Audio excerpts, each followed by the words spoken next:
Hello, I'm Paul Beckwith.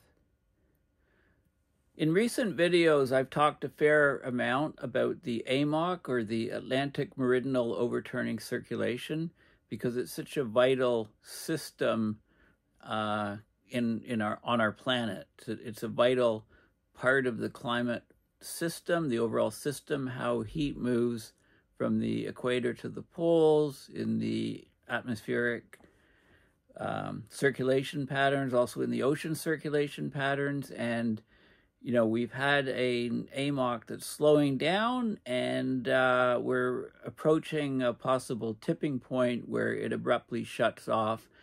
And there's obvious effects if that happens, including the cooling of Western Europe and the cooling of the whole North Atlantic, Eastern Canada, and a shift in monsoons, a shift in the intertropical convergence zone, changes in the Amazon rainforest, perhaps. There's a whole cascading sequence of events that can happen. And just yesterday, a professor at the University of Ottawa, who I don't know, put out a thread of tweets talking about his research recently on the AMOC, asking a lot of questions. So I think it's a useful exercise for me to go through that, because as much as I've talked about it in previous videos, there's additional information on this thread. So let's get right into it, shall we? It's in 2 days I leave on my travels to Baku. Please consider going to my website, paulbeckwith.net, and donating to PayPal to support my research and videos.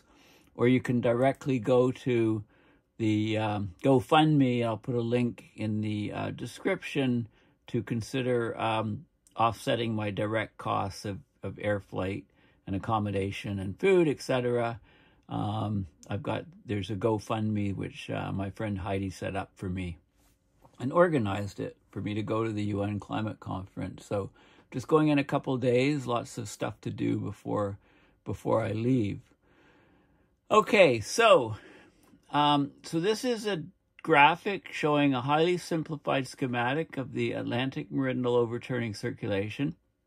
Warm water crossing here, coming up, and this is basically the Gulf Stream coming across, bringing heat across the Atlantic over to Europe. So this provides a lot of the heat, right? England, a lot of places in Europe at fairly high latitudes. You can compare the latitudes over to Canada, northern Canada, and they're a lot warmer in spite of their high latitudes, because of this tremendous heat being carried in the ocean currents. And then the water cools down and gets saltier and descends to the bottom of the abyss and traces back, completing, this branch of the North Atlantic, South Atlantic branch of the overall ocean circulation. This is the observational sea surface trend from 1993 to 2021 in degrees Celsius. So we can see the water's a lot warmer here off the U.S. coast, and up here in the off Scandinavia, etc., is much warmer. There's a cold spot here. This is a so-called cold blob, or global warming hole, and this is very concerning because we would expect this to happen if the AMOC is slowing, and in fact the AMOC is slowing, and the concern is it will just reach a tipping point. So this is data from the Copernicus Climate Change Service, and you can go to their website, climate.copernicus.eu, to get more information. Okay, so that was the second tweet. Let's start at the beginning. This is Ryan Katz-Rosene, who's a professor at U Ottawa studying contentious climate politics. And I don't know him. I've never met him. I'll have to invite him to come on to the Climate Emergency Forum to have a whole session about these findings from AMOC. So here's what he was asking just yesterday. I've been wondering a bunch of things about a potential AMOC collapse. When will it tip? What are the most likely effects? Can we stop it? So he looked for answers in the many scientific papers published on this, and generated this plain language thread with his findings. So this is a list of the papers that he's, and this is in alphabetical order. He's done it alphabetical order. Probably would have been better to do it by date, but there's a lot of 2024 papers. It goes back to about there's a 2014 paper here, is the furthest back. Okay, so some of these papers you'll recognize because I've done entire videos on them. You know, weaker Atlantic overturning circulation will increase the vulnerability of the northern Amazon rainforest, because if it shifts the rain belts southward, right, then the northern Amazon rainforest will become savanna and grasslands, and the carbon sink will fail. So this would have a huge impact on the planet if in fact the northern Amazon collapsed. Is the AMOC shutting down? Paper from October 24th, 2024. Further climate change shaped by intermodal differences in AMOC. Observation-based early warning signals for a collapse. These papers are from 2021. Early warning signals of AMOC collapse in fully coupled climate models. That's a recent paper. From August 12th, observed fingerprint of a weakening AMOC, 2018 paper, simulated tipping by internal climate variability with a rare event algorithm. So they're trying to model, is this thing going to collapse? And if so, how quickly? Warning of a forthcoming collapse. I think this paper, 2023, you know, they were putting dates on a collapse between 2025 and 2095 with certain probabilities. Warning of a forthcoming collapse. So there's more and more these are peer-reviewed scientific papers. Arctic freshwater outflow suppress Nordic seas overturning and oceanic heat transport. I think I covered that paper in a video. It's repeated here. It's a duplicate. AMOC circulation, observed transport and variability. Natural variability has dominated it. So it is very variable. It has these large swings, but it's important to try to find a trend. And when you get large swings in a system, increased variability, the system could be losing flexibility and resilience and be getting more brittle, if you like, as you approach a tipping point collapse. I think that's what could be happening. AMOC decline and recovery in a warmer climate. Interbasin and interhemispheric impacts of a collapsed AMOC from 2022. A couple papers by Ramsdorf. Is the AMOC approaching a tipping point? And then he did an open letter by climate scientists to the Nordic Council of Ministers just recently, and I talked about that in a video.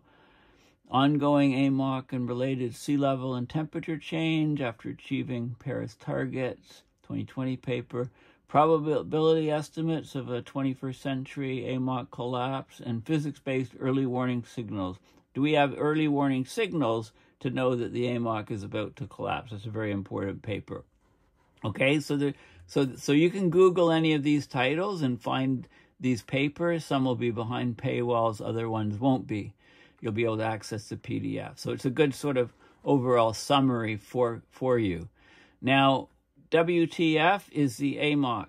It's the Atlantic Meridional Overturning Circulation, which is a fancy name for an important ocean current that it serves as a heat pump for Earth. It brings warm surface water from the tropics northward. Okay, that's the red line. Releases its heat, sinking, and then it brings deeper cold water back south. That's the blue node. Okay, so that's basically what the AMOC is. And how much is the AMOC weakening? So numerous studies show that the AMOC is indeed weakening substantially, more than even the latest climate models expected, and that it's at its weakest state in the last 1,600 years. So here's where we are. This was a paper, I think, it came out in 2021. Okay, this is the AMOC strength for the past 1,600 years, reconstructed from paleoclimate data sets. So this is a temperature anomaly in the cold blob region from Caesar et al., a paper in 2018, and there's other data that's scaled to it. So this is going back 1,600 years from just about 2,000. You can see how much the AMOC has weakened. The AMOC, weaker AMOC, the temperature anomaly in the cold blob gets lower, colder and colder and colder in the cold blob, indicating an AMOC weakening or slowing down. So there's many different data sets, and they get sea surface temperatures, there's proxies on the land, there's subsurface temperatures measured, deep sea coral data, silting data, measurements. This is a rapid array of sensors across the Atlantic, and benthic plankton, so plankton that are in the sediments in cores. Okay, so there's all of these different data sets, and they're all showing the same sort of thing. They're showing this cold blob developing here, and getting stronger, and indicating the AMOC is weakening. Okay, temperatures would be higher for stronger AMOC, weaker for colder temperatures. Okay, so the AMOC is doing weird things for sure. Now, what's the difference between the AMOC weakening and the AMOC collapsing? So Stefan Ramsdorf is one of the world's leading experts on the AMOC. He has an example. If you're leaning, so it's like a tipping point. Okay, I talk about being in a canoe and tipping. You can think about leaning back on your chair. So you can lean back and control how far you lean with your legs up to a certain point. Right, up to a certain tipping point. Once you pass that threshold, the chair falls backwards. There's nothing you can do about it, right? You're flailing, you end up on the floor. So the AMOC is bimodal in this way. It's either on, with it like the upright chair, and it's flowing, or it's off, like the chair tipped over, and now you're on the floor. Models of the AMOC tipping from the past show that after it tips, there's a 100-year free fall in the strength of the current. This 100-year period is like the chair falling backwards. Okay, so there's a graph here. Don't be confused by the dates. It's based on a model run showing how many years into the model a collapse occurs based on the model's assumption. So it's not showing an actual year, but it's just showing the features, the shape of the current flow. So you can see how eerily the model reflects early phases in the observed weakening of the AMOC over the last 1,600 years. Okay, so we just showed you this plot here, and now the model is showing this here. This is AMOC strength at 26 degrees north. It's actually 26.5 degrees north. There's an array of ocean buoys across the Atlantic. And you can see that, you know, when the AMOC strength weakens enough, this is volume transport in Sverdrup. So Sverdrup is 1 × 10⁶ meters cubed per second, something like that. It's a way to measure ocean currents, river flows, etc. So anyway, you can see a weakening of the volume transport past 26 degrees north, and then suddenly, boom, it tips. It abruptly slows to 0, okay, at 26 north. So you can see that happening, basically. Okay, so you go, it's like your chair. Your chair's upright, suddenly your chair's on the floor. There's a tipping point that we've passed. Very highly nonlinear behavior. Now, what are the main effects? There's a lot of uncertainty. I don't know why it flips like that. What are the main effects? There's a lot of uncertainty about how much of the following would occur, especially because the AMOC is just one force. There's also competing and interconnected changes in the Earth's climate system.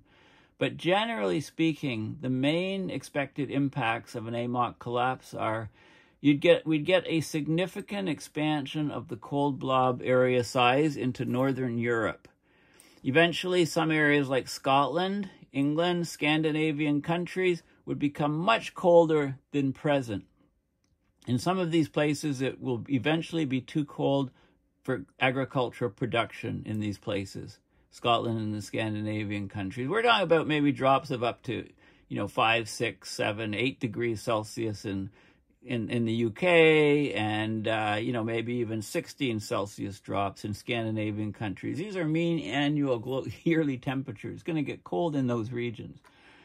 There'll be a change in the thermal equator, if you like, because it's much colder in the North Atlantic. There will become a southbound shift in the tropical rain belts, the intertropical convergence zone. This would change the aridity precipitation sign in the northern and southern tropics, where the currently much wetter tropics would get much, much drier, and the currently drier southern tropics would become much, much wetter. The ITCZ would shift southwards.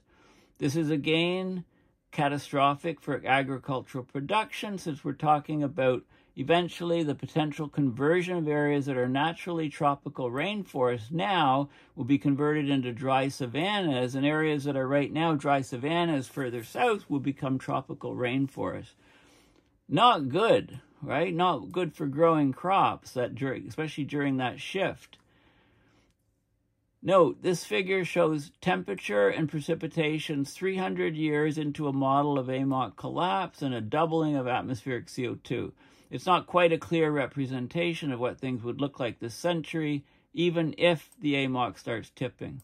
But it's roughly a 100-year collapse phase, the AMOC collapse. So this shows you, and I showed you this figure in a previous video, where you would see a much, much colder region in the North Atlantic, Northern Europe, UK, Scandinavia, Eastern Canada, and Western Europe, very, very cold areas, and a shift downward of the rain belt. So this is where the rain's presently falling, the ITCZ, and that would shift further south. So this would become much, much drier. This would become much, much wetter in those regions. Okay, so I've shown you that previously. Now, sea level changes. Let's do our shifting again. Okay, sea level changes. A complete collapse of the AMOC would have major consequences on sea level changes. It would contribute to a lowering of sea level in some places, partly counteracting expected continued sea level rise from melting ice sheets and thermal expansion, and it would cause sea level to rise further in additional places, in addition to melting ice sheets and thermal expansion. One of the worst hit areas for sea level rise is the North Atlantic coastline. After a century post-collapse, it's expected to contribute an additional 1 meter of sea level rise there. Okay, so above and beyond normal sea level rise, a collapsing AMOC would contribute an additional 1 meter of sea level rise to New York City and all the way up the coast here of the U.S. into the Maritimes, Newfoundland. The biggest sea level rise would be actually out in this region here, and the sea level would correspondingly also up here, and this would undercut, the sea level rise here would likely destabilize Greenland even more within its melting, and then you'd get lower sea level rise in some regions here. Okay, so it would monkey with the sea level rise. There'd be those effects. And then after that post, dang, he ran out of time. He had to go teach. Okay, so eventually we'll get to the question of how likely is it that AMOC will reach a tipping point in the next few decades? Just warning you, the answer is not a happy one. Okay, so he's back. He's back after his teaching. Hope his teaching went well. Let's do this. Okay. So, continued the main effects of AMOC collapse after temperature changes, precipitation changes, I've shown you those, and sea level changes. We would have changes to the ocean ecosystems. So an AMOC shutdown would reduce oxygen supply to the deep ocean, right? Because we wouldn't have that warm water crossing and then descending. So the deep ocean would not get oxygen, and it also so it doesn't get oxygen and the nutrients also, the nutrient supply is changing, right? The whole vertical distribution of the ocean changes, and that's bad for ocean ecosystems. So we would get disrupted oxygen supply going to the deep ocean, and disruption of the existing patterns of ocean nutrient cycling. Similarly, a shutdown would disrupt the temperature and salinity balance of the Atlantic Ocean. These changes could disrupt ecosystem productivity and habitability for various marine species and work their way up the food chain. One study looked at the last interglacial period in the Nordic seas, about 128,000 to 117,000 years before present, when it was very warm globally, thus potentially triggering a natural sort of AMOC collapse. And there was a major transformation seen in the ocean ecosystems of various species as a result of the changing temperature, salinity, and oxygen levels, which is what this figure shows. Okay, so I think I also showed you this figure. It shows you that I showed you this paper in a previous video just within the last few weeks, I believe. And it shows sampling of sediments in different regions, and it looks at the oxygen changes. It looks at the changes in some of the plankton in the sediments, various types, and these are solar insolation changes at those periods of the last interglacial, and there was a disruption of ecosystems as shown in the ocean sediments in this region. Okay, so definite ecosystem changes. Another effect is that there's teleconnections to other global climate impacts and tipping points. This is the part that gives me goosebumps, right? We're talking about cascading tipping points here. So what happens in the North Atlantic doesn't just stay in the North Atlantic. Gee, where have I heard that phrase before? That's my phrase, and it was about the Arctic. But anyway, if the main heat circulation pump in the ocean shuts down, it could, what could it do? It could potentially serve as a catalyst for other Earth system feedbacks and potentially kickstart other tipping points. We know, for instance, that due to a shifting of the tropical rain belt, the Asian and African monsoons would be altered. We'd get a southward shift of rain in the Americas, and that could result in a dieback of the Amazon, a global tipping point linked to a major reduction in Earth's carbon sink. An AMOC collapse is also expected to strengthen the Pacific trade winds and the Walker circulation, right, which is an atmospheric airflow loop, like so. And that would alter the ENSO, the El Nino, La Nina cycle. The complete ENSO cycle could be altered by this.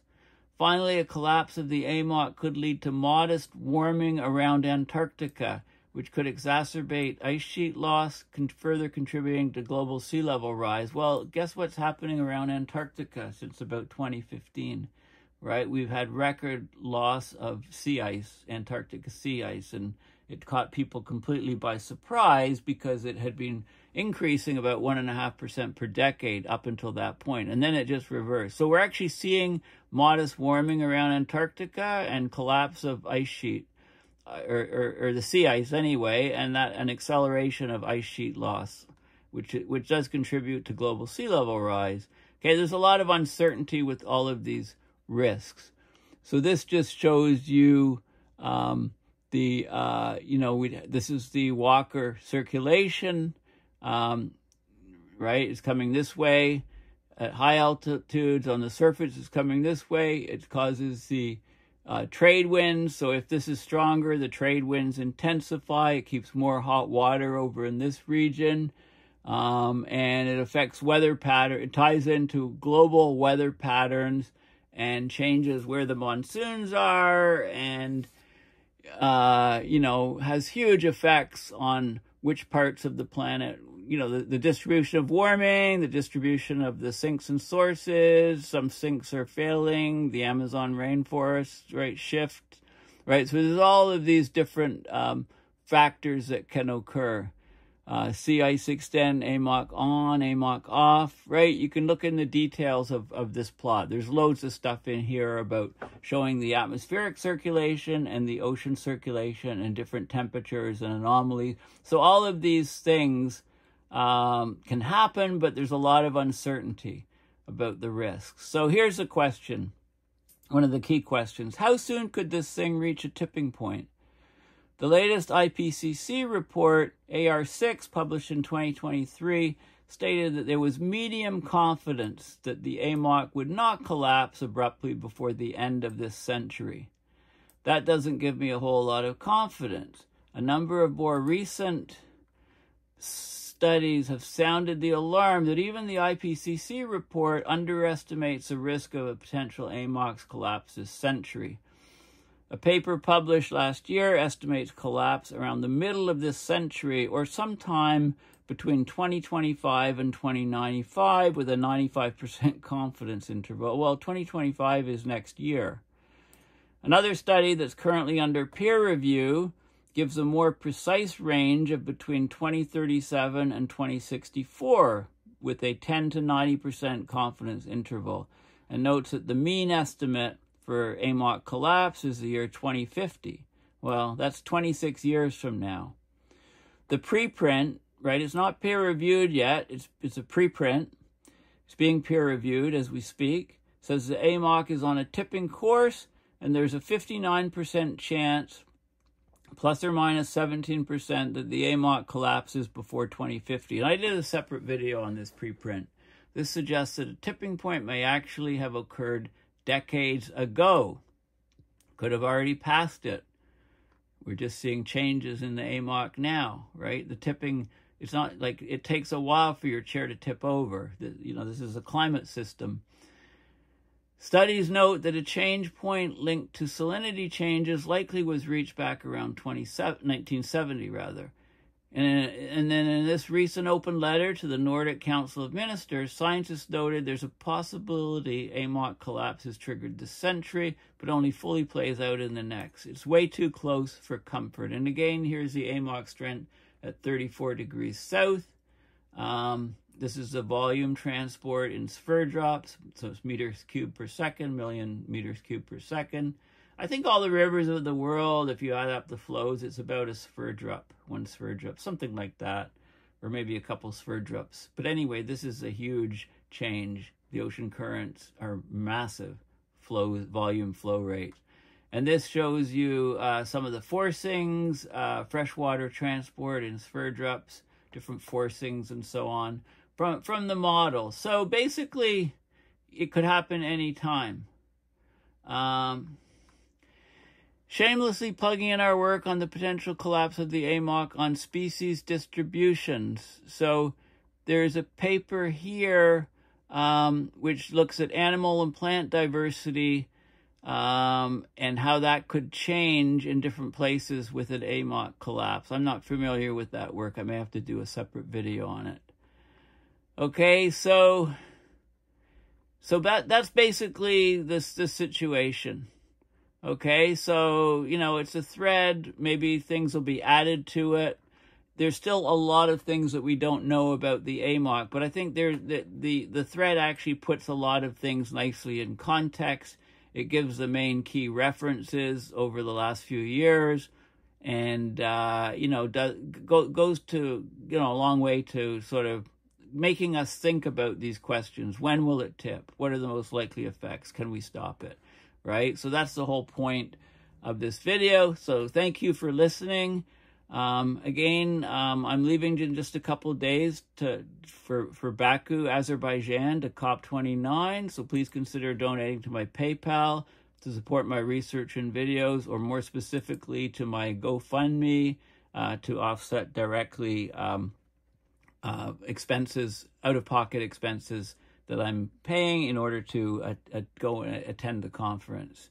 And I'll be filming many videos, many interviews with people sort of ongoing over the next few weeks as I'm at the conference. The conference runs from November 11th, which is a Monday, to the Friday, November 22nd, and I fly back on the 23rd, and I think there's, you know, it runs through the weekend in the middle, and I think there's one rest day or something. But anyway, you'll be getting lots of updates, you know, maybe a travel log. I'm bringing my laptop. I'm bringing my my new iPhone.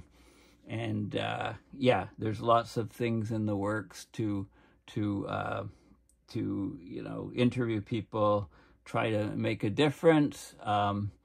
And yeah, I'll keep you in the loop on a day-to-day basis. That's my plan for the conference. So thanks again for watching, and bye for now.